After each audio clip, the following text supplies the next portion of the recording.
Shedaralun, pesawat militer Rusia yang dipersenjatai hulu ledak nuklir, mulai memasuki wilayah udara Uni Eropa. Berikut informasi selengkapnya.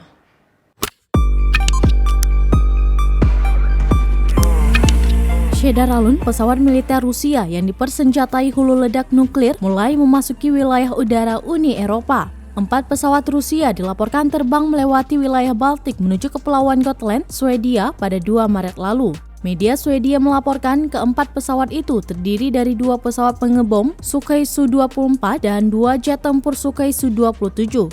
Dikutip dari London Evening Standard, pada Kamis 31 Maret 2022, pesawat pengebom tersebut dilaporkan membawa hulu ledak nuklir. Namun hingga kini militer Rusia tidak menginformasikan apakah pesawat tersebut memang membawa hulu ledak nuklir. Pesawat militer itu dilaporkan lepas landas dari pangkalan udara Kaliningrad. Meski menjadi anggota Uni Eropa, Swedia tidak bergabung dalam NATO. Rusia sendiri telah memperingatkan negara tetangganya itu untuk tidak bergabung dengan aliansi pertahanan barat tersebut. Swedia dan Finlandia bahkan telah diancam oleh Rusia akan mengalami hal yang sama dengan Ukraina jika ingin bergabung dengan NATO.